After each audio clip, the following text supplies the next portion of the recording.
पर रूस के संकट से विश्व अर्थव्यवस्था पर संकट के बादल छा गए हैं। कोरोना महामारी में जहां एक बैरल ऑयल की कीमत $0 पे पहुंच गई थी, वहां ये अभी $147 पर बैरल पर पहुंच चुकी है। हम सभी जानते हैं कि भारत अपनी तेल की ज़रूरतों का 85% आयात करता है। तो अगर तेल की कीमतों में बढ़ोतरी होती है तो उसका सीधा असर भारत पर देखने को मिलता है।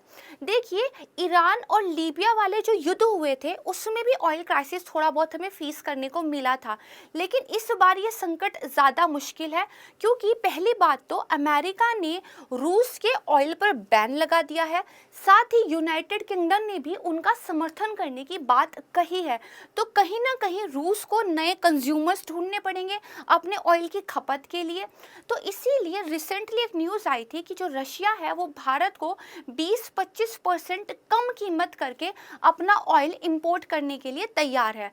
लेकिन भारत को इस सौदे को अपनाने से पहले कुछ सोचना चाहिए, क्योंकि कहीं ना कहीं अगर भारत रशिया से तेल खरीदता है तो ये इस संदर्भ में देखा जा सकता है कि युद्ध को फंड करने के लिए भारत की तरफ से रुपया दिया जा रहा है। तो भारत एक धर्म संकट की स्थिति में है। इसके अलावा भी भारत के सामने चुनौती है। देखिए, ना सिर्फ ऑयल संकट हमें देखने को मिल रहा है, बल्कि इन्फ्लेशन के दौर से भी दुनिया गुजर सकती है। एग्रीकल्चर सेक्टर हो, जिसमें गेहूं, उर्वरक हो, मेटल में गोल्ड हो या फिर निकिल हो, इन सब पे हमें प्रभाव देखने को मिलेगा, क्योंकि कहीं ना कहीं रशिया यूक्रेन विवाद इससे डायरेक्टली लिंक है, क्योंकि गेहूं के बहुत बड़े निर्यातक है रशिया और यूक्रेन। साथ ही जो रूस है वो करीब 10% ऑफ जो निकिल है दुनिया में जो एक्सपोर्ट होता है उसका 10% एक्सपोर्ट करता है। चीज़ों को धीरे ध्यान से एक एक कॉन्सेप्ट को क्लियर करते हुए हम आगे बढ़ेंगे। आज की वीडियो बेहद इंपॉर्टेंट होने वाली है, इसको आप पूरा सुनिएगा और आपकी बहुत सारी चीज़ों की अंडरस्टैंडिंग डेवलप हो जाएगी। नमस्कार दोस्तों, मैं प्राची संस्कृति IAS यूट्यूब चैनल पर आप लोगों का बेहद स्वागत करती हूँ। वीडियो स्टार्ट करने से पहले एक इम्पॉर्टेंट सूचना मैं आपके साथ शेयर करना चाहूँगी। संस्कृति IAS की ओर से सामान्य अध्ययन का एक फाउंडेशन बैच लॉन्च किया गया है, जो 14 अप्रैल 2022 से स्टार्ट हो रहा है। ये बैच ऑफलाइन मोड में भी अवेलेबल है, साथ ही आप लाइव कोर्स को भी अवेल कर सकते हैं, जहाँ पे कक्षाओं का सीधा प्रसारण हमारे द्वारा आपके लिए किया जाता है। इस कोर्स के बारे में अधिक जानकारी लेने के लिए आप संस्कृति IAS की वेबसाइट को भी विजिट कर सकते हैं, साथ ही आप हमारे दिए गए नंबर पर कॉन्टेक्ट भी कर सकते हैं। देखिए, आज की वीडियो में ना सिर्फ हम ऑयल संकट के बारे में जानेंगे, बल्कि काफ़ी सारे कीवर्ड जैसे फ्यूचर मार्केट क्या होता है, स्पॉट मार्केट क्या होता है, किस तरह ऑयल की ट्रेडिंग होती है, हेजर किसे कहते हैं, स्पेकुलेटर किसे कहते हैं, स्पेकुलेटर किसे कहते हैं। साथ ही हम ये भी जानेंगे कि कुछ कीवर्ड जो हैं यूज़ होते हैं ऑयल को लेके, जैसे ब्रेंट ऑयल और WTI ऑयल, तो ये किसे कहते हैं। और साथ में हम देखेंगे कि यूरोप कितना डिपेंड है रशिया पर अपनी नेचुरल गैस की सप्लाई के लिए, तो यूरोप के सामने क्या विकल्प बचते हैं और क्या इससे सिर्फ विश्व की अर्थव्यवस्था पर ही प्रभाव पड़ेगा या रूस को भी कुछ फेस करना पड़ेगा, सब कुछ हम डिटेल में समझेंगे। देखिए, यहाँ पर बताया हुआ है कि टकराव की इस स्थिति में यूक्रेन और रूस कैसे पहुंच गए। एक टाइमलाइन है। मार्च 2021 में बेलारूस और यूक्रेन के आसपास रूस ने अपने सैनिक इकट्ठे करने शुरू किए थे। फरवरी 2022 में अमेरिका ने ये कहा था कि अगर हमला हुआ तो हम कुछ अभूतपूर्व प्रतिबंध लगाएंगे। उन्होंने कुछ प्रतिबंध लगाए भी हैं, लेकिन फिलहाल के कंटेक्स्ट में बात करूँ तो रूस पर ज़्यादा प्रभाव देखने को नहीं मिल रहा है। और अभी हम मार्च 2022 में है, जहाँ पर रूस के द्वारा यूक्रेन पर हमला ऑलरेडी किया जा चुका है और युद्ध जो है चल रहा है। अब देखिए, मैंने आपको बताया कि रूस का जो ये विवाद है, इसकी वजह से ऑयल संकट देखने को मिल रहा है। इसका जो सबसे पहला फैक्टर है वो ये है कि जो सी ऑफ अजोव है और यहाँ पर जो ब्लैक सी है, ठीक है, रशिया से जो भी कार्गोस यहाँ पर आते जाते हैं, ठीक है, इनके लिए जो शिपिंग व्यवधान है वो उत्पन्न हो रहा है, यानी कि सप्लाई चेन डिस्ट्रप्शन हो रहा है। कार्गोस इतनी आसानी से नहीं आ जा सकते हैं, तो आपकी लॉजिस्टिक कीमतें बढ़ जाएंगी, तो इस वजह से जो है आपके प्राइस बढ़ जाएंगे। डिटेल में हम चीज़ों को समझेंगे, ठीक है। तो हमेशा ध्यान रखिएगा कि सी ऑफ अजोव और जो ब्लैक सी है, इसकी लोकेशन आपके लिए बहुत इंपॉर्टेंट हो जाती है एग्जाम के पॉइंट ऑफ व्यू से। अब हम एकदम बेसिक से स्टार्ट करते हैं। देखिए जो ऑयल होता है ना, क्रूड ऑयल, जब आप इसको एक्सट्रैक्ट करते हैं तो इसकी जो कीमत पड़ती है वो 15 से 20 डॉलर पर बैरल पड़ती है। लेकिन फिर ये हमें इतना महंगा क्यों मिलता है? करीब 65-70 डॉलर पर बैरल हमें मिलता है। अभी तो देखिए 150 के लगभग, एक मैं आपको मोटे तौर पे डाटा बता रही हूँ, यहाँ तक इसके रेट पहुँच चुके हैं। समझते हैं। सबसे पहले देखिए क्रूड ऑयल की एक अपनी कॉस्ट होती है, इसके बाद इसको शिपिंग करके जो है इंडस्ट्री तक लेके आया जा सकता है, तो शिपिंग के अपने कुछ चार्ज लगते हैं, लॉजिस्टिक कीमतें होती है। फिर देखिए रिफाइनिंग की कॉस्ट होती है, जहाँ पे जो है क्रूड ऑयल को डीजल में, पेट्रोल में, ठीक है, अलग अलग चीज़ों में एक्सट्रैक्ट किया जाता है, आपको पता ही होगा। इसके बाद देखिए सेंट्रल गवर्नमेंट के द्वारा टैक्स लगता है, जो डीलर्स होते हैं वो भी तो अपना कमीशन लेते हैं ना, तो उनका कमीशन ऐड हो जाता है। उसके बाद देखिए स्टेट गवर्नमेंट भी तो अपना टैक्स लगाती है, तो स्टेट गवर्नमेंट के द्वारा कुछ टैक्स लगा, और तब जाके फाइनली आम आदमी की पॉकेट पर जो वार होता है ऑयल की कीमतों का, वो होता है। तो यहाँ से आपने ये समझा कि कौन कौन सी कीमतें ऐड होती जाती हैं, और तब एक फाइनल जो कीमत है, मार्केट प्राइस जो है ऑयल का निकल कर आता है। एक बात। दूसरी बात ये है, रूस की तरफ से एक स्टेटमेंट आई थी, अगर अमेरिका और यूनाइटेड किंगडम हमारे ऑयल को बैन कर भी देंगे तो हम ऑल्टरनेट ग्राहकों को ढूंढ लेंगे अपना ऑयल बेचने के लिए। तो अगर सप्लाई वहाँ नहीं होगी, यहाँ होगी, तब भी कीमतों में कैसे संकट देखने को मिल रहा है? तो पहला रीज़न तो मैंने आपको बता दिया था कि जो सप्लाई होती है ऑयल की, वो जो ब्लैक सी और सी ऑफ अजो वाला रूट है, वहाँ पर ही दिक्कत देखने को मिल रही है। दूसरा बहुत इंपॉर्टेंट है, वो समझते हैं। देखिए ऑयल की जो ट्रेडिंग होती है वो अधिकतर होती है आपके फ्यूचर मार्केट में, ठीक है। फ्यूचर मार्केट को समझने से पहले हम स्पॉट मार्केट समझते हैं। देखिए दो तरह की मार्केट होती है, कि स्पॉट, एक फ्यूचर। स्पॉट मार्केट में अभी पैसा दिया, अभी चीज़ खरीद ली, तुरंत चीज़ें हो जाती है। फ्यूचर मार्केट एक ऐसा बाजार होता है जहाँ पर आने वाली किसी तारीख के लिए आप एक कॉन्ट्रैक्ट साइन कर लेते हैं कि मैं इस तारीख को इतनी चीज़ आपसे इतने रेट पर खरीदूंगा, और आप भी साइन कर देते हैं कि मैं इतनी तारीख को इतनी चीज़ आपको इस रेट पर बेच दूंगा। और जो ऑयल के प्राइस होते हैं वो जनरली इसी फ्यूचर मार्केट पर डिपेंड करते हैं। अब इस फ्यूचर मार्केट के अंदर दो तरह के ट्रेडर्स होते हैं, एक होते हैं हेजर और एक होते हैं स्पेकुलेटर्स। देखिए हेजर जो होते हैं वो ज़्यादातर विमानन कंपनियां होती हैं। वो क्या करती हैं, अपनी ऑयल की आवश्यकताओं को पूरा करने के लिए फ्यूचर मार्केट से कॉन्ट्रैक्ट जो है खरीदती हैं, और फिर उस हिसाब से जो है डिमांड सप्लाई को अपना बैलेंस रखती हैं। ये जो स्पेकुलेटर्स होते हैं, I am sorry for my pronunciation, ये दरअसल ऑयल को खरीदने के लिए नहीं, बल्कि मतलब ये एक तरीके से अनुमान लगाने के लिए, हिंदी में आपको बताती हूँ, अनुमान लगाने के लिए जो है बाजार में रहते हैं। ये अनुमान लगाते हैं कि आने वाले भविष्य में क्या कुछ रहने वाला है, तो ऑयल की इतनी कीमत होगी, उतना ये अनुमान लगा के फ्यूचर कॉन्ट्रैक्ट को खरीद लेते हैं, और उसके बाद जो है फर्दर जो है चीज़ों को बेचते हैं। अगर शिकागो मर्चेंटाइल एक्सचेंज की मैं आपके सामने बात रखूं, तो वो ये कहते हैं कि फ्यूचर मार्केट में ज़्यादातर जो ट्रेडिंग होती है, व्यापार होता है, वो इन अनुमान लगाने वाले लोगों के द्वारा होता है, और एक्चुअल में ये केवल 3% ही कमोडिटी के रूप में रखते हैं। यानी कि इन्होंने व्यापार तो किया बहुत सारा कि अच्छा इतने प्राइस हो जाएंगे, तो ये फ्यूचर कॉन्ट्रैक्ट में कर लेता हूँ, अच्छा इस तारीख के लिए ये कर लेता हूँ, 20 कॉन्ट्रैक्ट उसने अपने पास रख लिए, लेकिन वो जो एक्चुअल में तेल रखता है अपने पास 3% ही रखता है। वो फर्दर जो दूसरे लोग होते हैं उनको फिर इन कॉन्ट्रैक्ट्स को बेचता है। तो अब देखिए अगर मार्केट में सेंटिमेंट्स खराब हो गए कि युद्ध हो गया है, जियोपॉलिटिकल कोई सिचुएशन बदल गई है, तो ये अनुमान लगाने वाले लोग अनुमान लगाते हैं, अच्छा आने वाले टाइम में क्योंकि ब्लैक सी, अजोव सी में कोई प्रॉब्लम है, अमेरिका ने भी बैन लगा दिया है, तो ऑयल की सप्लाई कम होगी तो डिमांड ड्रास्टिकली बढ़ेगी। देखिए सप्लाई और डिमांड का बहुत बेसिक सा फंडा है, ठीक है, इकोनॉमिक्स में आप समझते ही होंगे, थोड़ा और अच्छे से आप समझते हैं। अगर देखिए किसी चीज़ की सप्लाई बहुत ज़्यादा हो और डिमांड उसकी कम हो, यानी कि आप समझ लें कि जो अमरूद हैं वो बहुत ज़्यादा मात्रा में अवेलेबल है, लेकिन लोग उनको खाना नहीं चाहते, तो अमरूद के रेट गिर जाएंगे। लेकिन अनार जो हैं बहुत कम मात्रा में अवेलेबल है, लेकिन लोग बहुत खरीदना चाहते हैं। एक अनार 100 बीमार है, तो क्योंकि 100 के 100 लोग अब एक अनार को खरीदना चाह रहे हैं, तो जरूर है कि उसके प्राइस बढ़ जाएंगे। अब ये बेसिक कॉन्सेप्ट समझिए, वापस से फ्यूचर मार्केट में आ जाइए। अब एक अनुमान लगाने वाले व्यापारी ने ये अनुमान लगाया कि वॉर की सिचुएशन है, तो कहीं ना कहीं ऑयल की सप्लाई में तो प्रॉब्लम होगी, लेकिन डिमांड तो रहने ही वाली है, गाड़ियाँ तो चलेंगी, इंडस्ट्री तो चलेंगी। तो वो अनुमान लगाते हैं इसकी वजह से डिमांड बढ़ जाएगी, सप्लाई कम हो जाएगी, प्राइस बढ़ेंगे। तो वो जो कॉन्ट्रैक्ट करते हैं ना, वो अपने आप ही बढ़ी हुई कीमतों पे करते हैं। तो कहीं ना कहीं हम खुद ही कीमतें बढ़ा रहे हैं, मार्केट में प्राइस बढ़ने लगते हैं, क्योंकि सेंटिमेंट कैसे है कि आने वाले टाइम में महंगाई होगी। तो आने वाली महंगाई की वजह से आप अभी से जो है रेट थोड़ा बढ़ा के देने को तैयार है।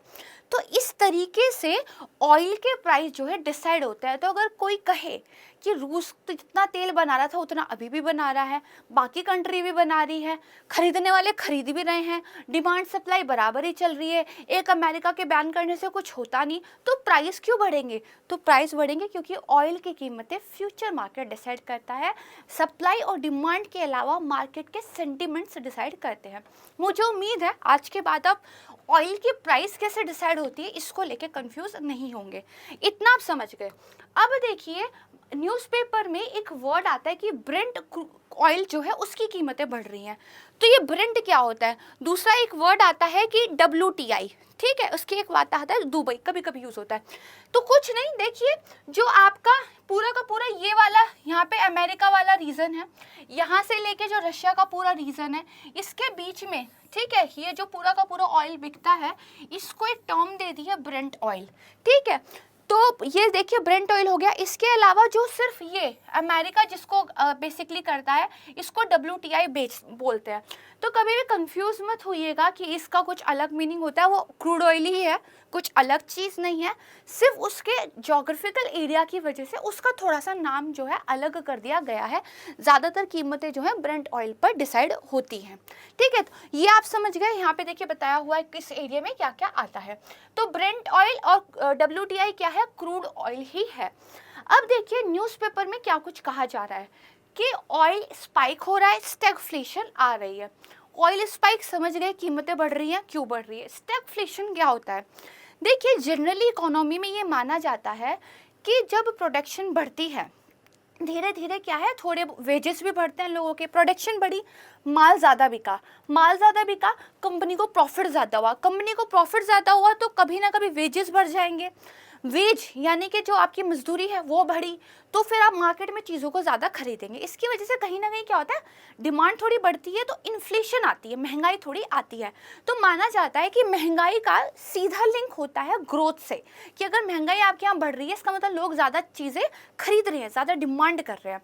बेसिक इकोनॉमी ये कहती है। लेकिन कई बार क्या हो जाता है, महंगाई तो बढ़ रही है लेकिन ग्रोथ नहीं बढ़ रही, ग्रोथ रुक गई है ना। तो जहाँ ग्रोथ भी रुक जाए और महंगाई भी बढ़े, ग्रोथ हो गई स्टेगनेंट, महंगाई आपकी इन्फ्लेटेड हो गई, दोनों वर्ड को मिला दिया, क्या बन गया? स्टैगफ्लेशन बन गया, ठीक है। तो ये कह रहा है कि देखिए ग्रोथ तो आपकी रुकेगी इकोनॉमीज की, क्योंकि ये जो वॉर की सिचुएशन है इससे हर एक इकोनॉमी जो है सफ़र करेगी, क्योंकि आप प्रोडक्शन नहीं बढ़ा रहे हैं लेकिन आप चीज़ों को महंगा खरीद रहे हैं। ऑयल आप महंगा खरीद रहे हैं, गेहूँ आप महंगा खरीद रहे हैं, लोग जो है अब शेयर मार्केट में और बैंकों में इन्वेस्ट ना करके गोल्ड में जाके इन्वेस्ट कर रहे हैं, क्योंकि उनको लग रहा है शेयर मार्केट तो गिर रहा है, शेयर मार्केट की हालत ख़राब है, बैंकों में पता नहीं कब प्रॉब्लम आ जाए, क्योंकि कुछ पता ही नहीं, अनसर्टेनिटी है। तो वो लोग क्या करते हैं, सोना खरीद लेते हैं, घर में जमा करके रख लेते हैं, अपना सोना सेफ रहेगा। तो बैंकिंग में और शेयर मार्केट में पैसा कम हो गया क्योंकि लोगों ने वहाँ लगाना बंद कर दिया। जब बैंकों में और शेयर मार्केट में पैसा नहीं है तो कंपनियों को पैसा कम मिल रहा है, कंपनियों को पैसा मिलने की वजह से जो है ग्रोथ नहीं हो रही, मैन्युफैक्चरिंग नहीं हो रही, लेकिन क्योंकि हर चीज़ आप महंगी खरीद रहे हो तो इन्फ्लेशन आ रही है, तो क्या हो जाता है, स्टैगफ्लेशन की सिचुएशन हो जाती है। और यही जो रिजर्व बैंक ऑफ अमेरिका है उन्होंने ये कहा है कि एक नई वेव ऑफ इन्फ्लेशन की आ सकती है और इन्फ्लेशन की वेव आने की वजह से हमें इंटरेस्ट रेट बढ़ाने पड़ सकते हैं, ये भी समझते हैं। देखिए जब मार्केट में चीज़ों की सप्लाई तो कम हो जाए, अमरूद पहले 10 बिक रहे थे, अब किसी वजह से 5 ही बिक रहे हैं, लेकिन खरीदने वाले लोगों के हाथ में अभी भी उतना ही पैसा है जितना पहले था, तो अमरूद की कीमत बढ़ जाएगी, महंगाई आ जाएगी। अब अगर आपको अमरूद की कीमत और लोगों के हाथ में पैसे को बराबर करना है तो पैसे को आपको निकालना पड़ेगा बाजार से बाहर। पैसा कहाँ से आता है? लोग देखिए बैंकों में जाते हैं, लोन लेते हैं, चीज़ों को खरीदते हैं। आपने पैसा लिया, दिवाली पे जाके बाइक खरीद ली, आपने पैसा लिया, एक नया स्टार्टअप खोल लिया। लेकिन अगर बैंक अपनी इंटरेस्ट रेट बढ़ा दे और उसके बाद आपको कहे कि अब लोन देखिए महंगा हो गया, तो बहुत सारे ऐसे लोग होंगे जो वेट करेंगे कि अब लोन नहीं लेते, ये जो स्टार्टअप खोलना था 2 साल बाद खोलेंगे, या बाइक जो है अगली दिवाली पे ले लेंगे। तो कहीं ना कहीं आपने क्या किया, डिमांड को कम कर दिया, तो डिमांड और सप्लाई अब बैलेंस हो गई। तो अगर महंगाई बढ़ने लगती है तो जो बैंक है वो अपना इंटरेस्ट रेट बढ़ा देते हैं, पैसे को महंगा कर देते हैं। समझ गए? तो इतना समझ गए। इसके बाद देखिए हम समझ लेते हैं कि ऑयल के एक्सपोर्ट और ऑयल के इंपोर्ट करने वाली टॉप 10 कंट्रीज कौन सी हैं। तो देखिए ऑयल को जो एक्सपोर्ट करने वाली कंट्री है, फर्स्ट सऊदी अरेबिया जो कि ओपेक में, दूसरी है रशिया। देखिए सेकंड नंबर वाली कंट्री अगर युद्ध में फंसी होगी तो कीमतें तो ऊपर नीचे होंगी ही। अब आ जाती है इंपोर्ट पे। अब देखिए सबसे ज़्यादा इंपोर्ट कौन करता है, तो यूरोपियन यूनियन करता है। तो अगर अमेरिका ये कह रहा है कि हम रूस पर बैन लगाएंगे, नीदरलैंड और जर्मनी अगर ये कह रहे हैं कि हम इस बैन में आपका साथ नहीं देंगे क्योंकि हमारे पास कोई ऑल्टरनेट ही नहीं है जहां से रूस की गैस और तेल को हम प्रतिस्थापित कर सके, तो ये डाटा को देख के समझ में आ जाता है क्योंकि सेकंड नंबर का एक्सपोर्टर यहाँ पर है और फर्स्ट नंबर का इंपोर्टर यहाँ पर है। उसके बाद देखिए चाइना है, ये तो दोस्त ही है रशिया का, फिर यूनाइटेड स्टेट है, उसके बाद देखिए हमारा इंडिया आ जाता है। ठीक है, ये आप समझ गए। तो किन किन कंट्रीज पर प्रभाव पड़ेगा इस चीज़ का आपको डाटा देख के समझ में आ जाता है, तो भारत पर तो प्रभाव पड़ेगा ही पड़ेगा।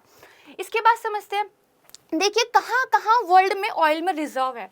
तो जो ईस्टर्न यूरोप और फॉर्मर यूएसएसआर था, ये पूरा का पूरा एरिया देखिए, इसमें यूक्रेन भी है, क्रीमिया भी है, रशिया भी है।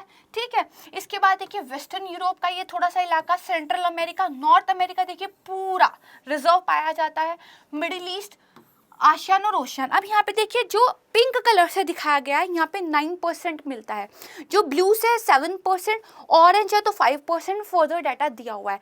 तो ऑयल इन रिच रिजर्व कहाँ पे है, तो देखिए यहाँ पे है और उसके बाद यहाँ पे है। ठीक है, इसके बाद ये है और फिर वो आता है, लेकिन वो एरिया देखिए काफ़ी बड़ा है। तो सऊदी अरब के बाद रूस कच्चे तेल का दुनिया का दूसरा सबसे शीर्ष उत्पादक है और रूस की ज़रूरतों का 1/3 रशिया जो है आपूर्ति करता है, 33%।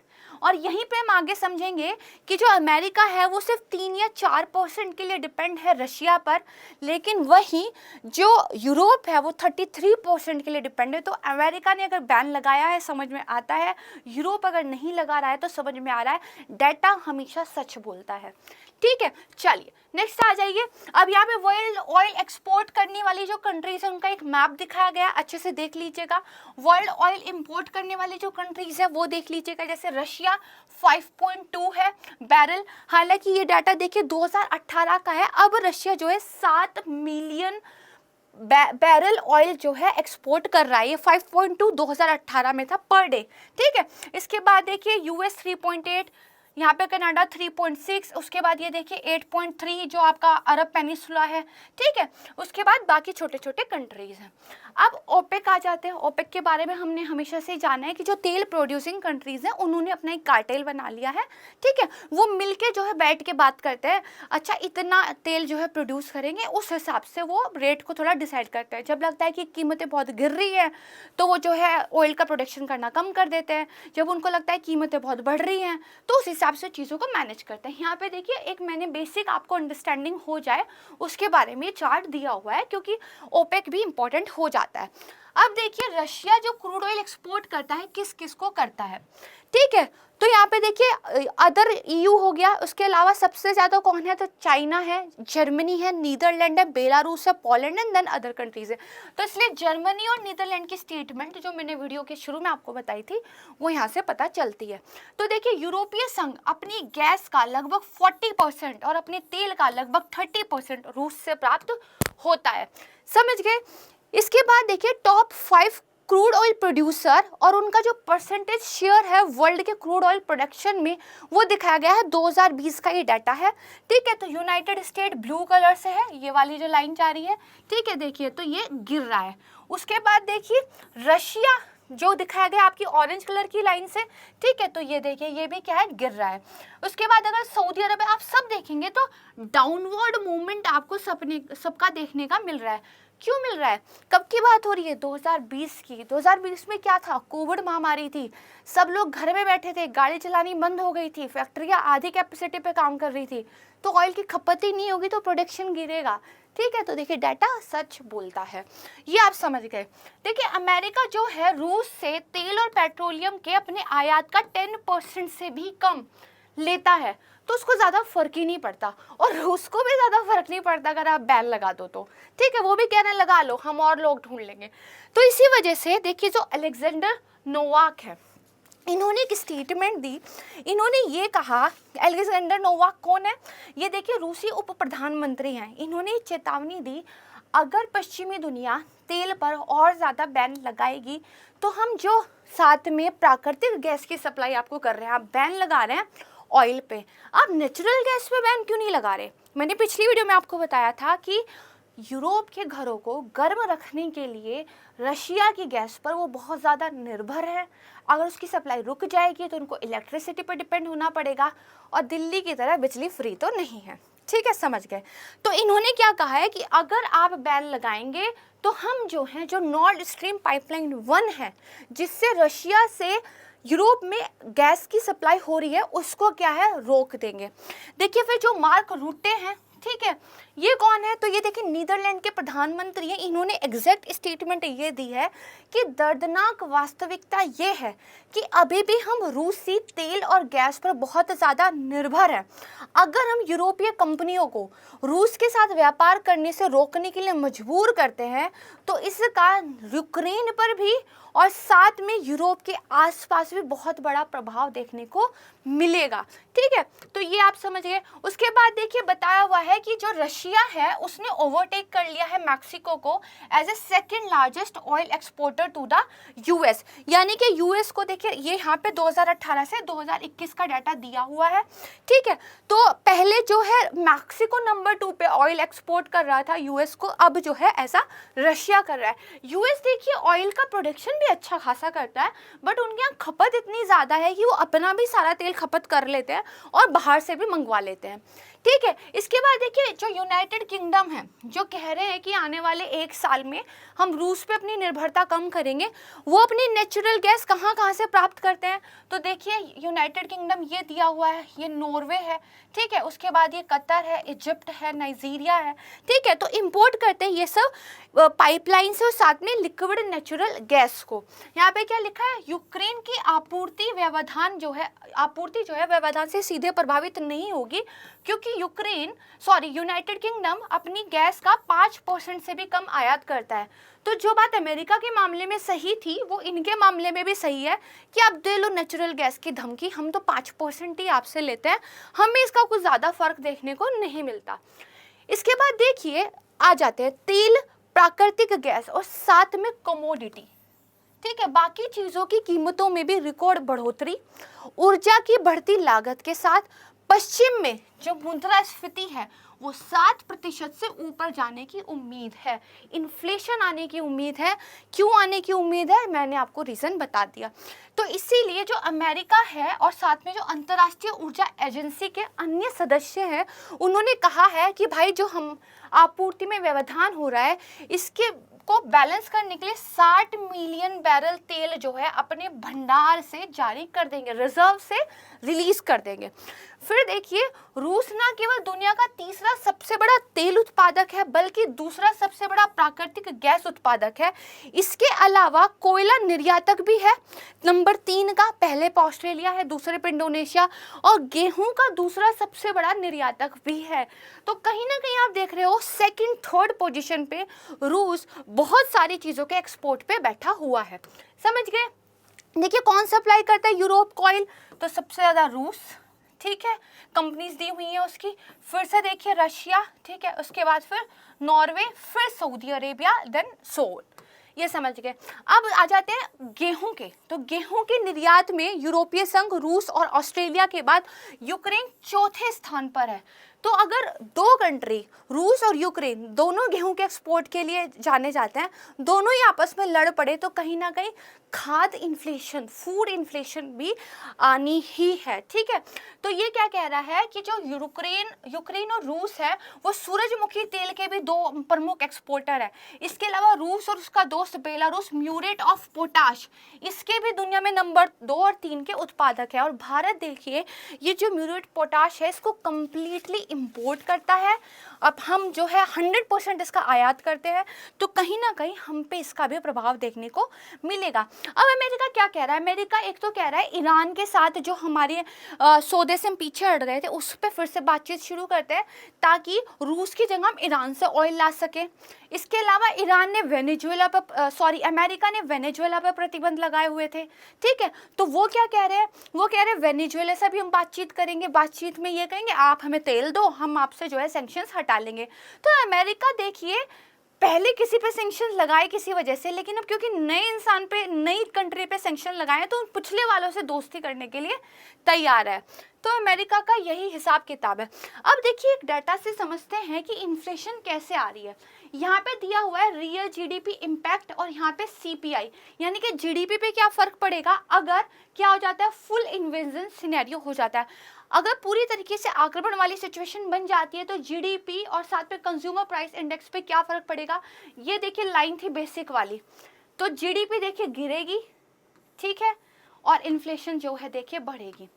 ठीक है, ये एशिया की बताई हुई है, ये वर्ल्ड की बताई हुई है। तो ना सिर्फ ग्रोथ रुकेगी, इन्फ्लेशन बढ़ेगी, तो क्या आ जाएगा, स्टैगफ्लेशन आ जाएगा।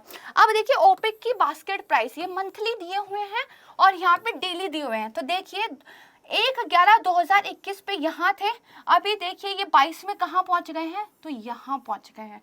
इसी तरह ये देखिए यहाँ थे और अभी डायरेक्ट कहाँ है, तो यहाँ है। तो आप देख रहे होंगे 1/3/2022 लेटेस्ट डाटा है, ऑयल के प्राइस कहाँ पहुँच गए हैं। तो फैक्ट्स के बेस पे हमेशा बात करनी चाहिए। शेयर मार्केट पे संकट जो है जारी है। ठीक है, लंदन मेटल एक्सचेंज की अगर बात करें तो निकल की जो कीमतें थी वो दुगनी होकर पहली बार 1 लाख प्रति टन के स्तर पर पहुंच गई हैं। क्यों? क्योंकि रूस दुनिया को 10% निकल की आपूर्ति करता है, और अगर निकल के सप्लाई पे फर्क पड़ता है तो जो स्टेनलेस स्टील हम बनाते हैं, साथ में जो इलेक्ट्रॉनिक व्हीकल हैं उनकी जो बैटरीज बनाते हैं, उनमें मुश्किल हमारी जो है खड़ी हो जाएगी। इसके बाद देखिए निवेशकों ने क्या करना शुरू कर दिया है, जो सेफ हेवन माना जाता है गोल्ड, उसमें इन्वेस्ट करना शुरू कर दिया है। तो यहाँ पर देखिए कि value of gold imported into India 2011 से 19 का एक डाटा दिखाया हुआ है। तो हमारे यहाँ 11 से लेके 2021 देखिए गोल्ड इंपोर्ट क्या है, बढ़ा है। ये तो 21 था, अब 22 में तो ये ज़्यादा ग्राफ जो है और ऊपर की तरफ जाएगा, क्योंकि लोगों को लगता है सोने में पैसा डाल देते हैं। अब देखिए ग्लोबल कमोडिटी प्राइस कैसे बढ़ रहे हैं। तो ब्रेंट क्रूड है, एक साल पहले कितना था, 62 था, एक महीने पहले कितना हो गया, 89। कोयले की बात करें 87 था, 220 हो गया। गेहूं की बात करें 663 था, 755 हो गया। इसी तरह soybean, cotton, crude palm oil, sugar, ठीक है, ये सारा का सारा बढ़ रहा है। वॉर इम्पैक्ट बियॉन्ड ऑयल, सिर्फ कच्चे तेल की बात मत कीजिए, इसके अलावा बहुत कुछ है। खाने का तेल, सोयाबीन, कपास, कोयला, गेहूं, इन सब पे फर्क देखने को मिल रहा है। तो ये पूरा का पूरा देखिए यहाँ पर बताया हुआ है। ठीक है, इसी को मैंने आपको दिखा दिया। नेक्स्ट आ जाइए। अब देखिए पहले बात करते हैं, ये तो वर्ल्ड का एक हमने बेसिक सिनेरियो समझ लिया, भारत के लिए अपॉर्चुनिटी कहाँ पे है। तो देखिए क्योंकि गेहूं अब यूक्रेन और रूस से नहीं मिल पा रहा है, तो भारत के लोगों के लिए मौका है कि वो अपने गेहूं को एक्सपोर्ट करें। और देखिए गुजरात, राजस्थान और उत्तर प्रदेश से गेहूं अब जो है कांडला बंदरगाह पे जा भी रहा है, और ये कितना 2400 से आपका करीब 2450 प्रति क्विंटल पर पहुंचाया जा रहा है। अगर हम एमएसपी की बात करें तो एमएसपी देखिए कम है। मैं आपको एक डाटा देखकर बताती हूँ, अगर मुझे मिल जाता है, कि अब इसका लाभ पहले समझते हैं, इसका लाभ किसको मिलेगा। तो इसका लाभ मिलेगा राजस्थान, यूपी के लोगों को। साथ में जो सरसों होती है, सरसों का भी जो रेट चल रहा है 6,500 प्रति क्विंटल पे चल रहा है, और जो 5,050 उसका जो एमएसपी का रेट है उससे बहुत ज़्यादा है, यानी कि जितना सरकार दे रही थी किसानों को उससे ज़्यादा ही रेट जो है मिल रहा है। मलेशिया में ताड़ का तेल की अगर हम बात करें तो ये 7,000 रिंगिट पर टन पर पहुंच गया था। तो इसीलिए अब भारत जो है अपने तेल को वहां पर बेच सकता है।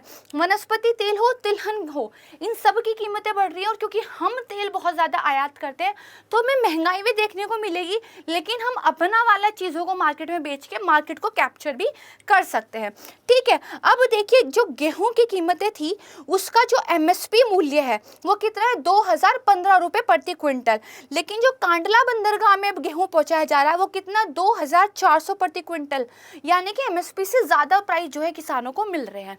ये आप समझ गए। उसके बाद देखिए एक दूसरा पहलू भी है। दूसरा पहलू क्या है, भारत अपने तेल की आयात का 85% आयात करता है ज़रूरत का। तो इसकी वजह से हमारा क्या हो जाएगा, हम ज़्यादा से ज़्यादा डॉलर खर्च करेंगे। पहले हम $60 खर्च करके एक बैरल ले आते थे, अब हम $150 खर्च करके एक लाएंगे। तो इसकी वजह से एक तो क्या होगा, हमारा जो करंट अकाउंट डेफिसिट है वो बढ़ेगा, तेल हमारे मार्केट में महंगा बिकेगा, तो इन्फ्लेशन बढ़ेगी। इन्फ्लेशन बढ़ेगी तो सरकार कुछ उपाय करेगी, सरकार उपाय करेगी तो राजकोषीय घाटा बढ़ेगा। इसके साथ ही क्या होगा, रुपए की डिवैल्यूएशन हो जाएगी। देखिए डॉलर रुपया भी सप्लाई डिमांड से चलता है, अगर डॉलर की डिमांड ज़्यादा है तो रुपया जो है नीचे गिरेगा, तो रुपये का अवमूल्यन हो जाएगा। तो हम जिन चीज़ों को आयात के लिए खरीद रहे थे, ठीक है, अब हमें क्या है, ज़्यादा से ज़्यादा डॉलर जो है देने पड़ेंगे, और इसकी वजह से रुपया जो है कमज़ोर होगा। अब सरकार के पास दो विकल्प है, फिर से धर्म संकट की स्थिति है। या तो गवर्नमेंट क्या करे, लोगों को महंगा पेट्रोल बिकने दे, तो इसकी वजह से देखिए जो है इन्फ्लेशन बढ़ती है। अगर गवर्नमेंट जो है टैक्स कम कर दे तो सरकार के राजकोषीय घाटे पे फर्क पड़ेगा, जिसकी वजह से बजट में फिर प्रॉब्लम होनी होगी, फिस्कल डेफिसिट वगैरह बढ़ेगा। तो एक बैलेंस करने की ज़रूरत है। इसीलिए जो है हमारे यहाँ रिजर्व बैंक ऑफ इंडिया है, उसने संकेत दिए हैं कि आने वाले टाइम में हम जो है इंटरेस्ट रेट बढ़ा सकते हैं। क्यों, मैंने आपको स्टार्टिंग में समझा दिया। ठीक है, ये आप समझ गए। तो मुझे उम्मीद है यहाँ तक भारत पर चीज़ों पर क्या असर पड़ने वाला है ये आप समझ गए होंगे। एक चीज़ आप ध्यान रखिएगा कि आरबीआई के दो वरिष्ठ शोधकर्ताओं ने ये कहा है कि अगर 65 के स्तर से तेल की कीमतों में $10 की भी वृद्धि होती है तो जो हेडलाइन मुद्रास्फीति है उसके आधार अंकों में लगभग 50 अंक की बढ़ोतरी हो जाएगी। यानी कि $10 भी अगर फ़र्क होता है ना तो सीधा हमारे यहाँ असर देखने को मिलता है। एक लास्ट टर्म आयातित मुद्रास्फीति, ये और समझ लीजिए, एक मुद्रास्फीति होती है आपके देश के अंदर जो हालात हैं, एक मुद्रास्फीति होती है जो आप बाहर से आयात करके ला रहे हैं, क्योंकि आप महंगी चीज़ों को इंपोर्ट करके ला रहे हैं तो चीज़ों को आयात करके ला रहे हैं। फिलहाल ऑयल वगैरह के मामले में यही देखने को मिल रहा है। तो यहाँ तक चीज़ें आपको अच्छे से समझ में आ गई होंगी। एक और डाटा मैं बता के आपको ख़त्म करना चाहूँगी चीज़ों को। जो तेल मंत्रालय का petroleum planning and analysis cell है, उन्होंने ये कहा है 31 मार्च को ये चालू वित्त वर्ष खत्म हो रहा है, और भारत में जो ये वित्त वर्ष खत्म होगा इसमें तेल आयात का जो बिल है वो करीब 100 बिलियन अमेरिकी डॉलर से अधिक होने का अनुमान है, यानी कि खर्च हमारा दुगना होने का अनुमान है। तो थोड़ा संभल कर चलिएगा, सेविंग्स कीजिएगा, मेरा आपको यही कहना है। बाकी आप सभी को संस्कृत आईएएस टीम की तरफ से बेहद धन्यवाद। अगर वीडियो आपको अच्छा लगा है तो उसको लाइक, शेयर, सब्सक्राइब ज़रूर कीजिएगा। और आज की पीपीटी में हमने कंटेंट कम रखा है, चीज़ों को समझाने पर ज़्यादा फोकस किया है, तो इसको लेकर आपकी फीडबैक क्या है इसे कमेंट सेक्शन में ज़रूर बताइएगा। नमस्कार।